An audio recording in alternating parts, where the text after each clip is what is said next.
அஸ்ஸலாமு அலைக்கும் வரஹ்மத்துல்லாஹி வபரகாத்துஹு. நாம் இன்று ஒரு முக்கியமான விடயத்தை பற்றித்தான் பார்க்க போகின்றோம். மக்கள் நடக்கும் பாதை, அவர்கள் ஓய்வெடுக்க நிழல் தரும் மரம், தண்ணீர் ஓடும் வாய்க்கால் போன்ற பகுதிகளில் மலம் ஜலம் கழித்தல் கூடாது.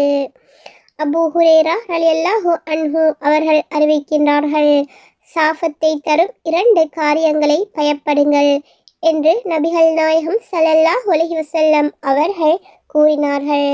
சாஃபத்தை ஏற்படுத்தும் அந்த 2 காரியங்கள் எது என்று மக்கள் கேட்டார்கள்.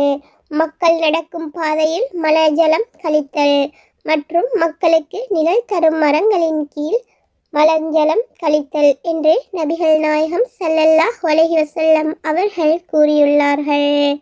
இந்த ஹதீஸ் முஸ்லிமில் 269வது ஹதீஸாக பதிவு செய்யப்பட்டுள்ளது. எனவே நாமும் இவ்வாறான தவறுகளில் ஈடுபடுவதை விட்டும் எங்களை பாதுகாத்து கொள்ள வேண்டும். எம்மை சார்ந்து வாழ்வோருக்கும் இதை பற்றி நாம் எடுத்து கூறுதல் வேண்டும்.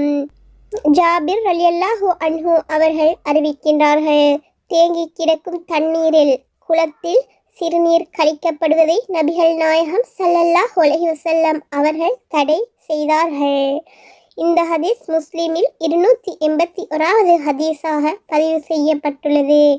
எனவே நாமும் எங்களை சார்ந்து வாழ்வோரும் இவ்வாறான தவறுகளில் ஈடுபடுவதை விட்டும் நாம் எங்களை பாதுகாத்து கொள்ள வேண்டும். அஸ்ஸலாமு அலைக்கும் வரஹ்மத்துல்லாஹி வபரகாத்துஹு.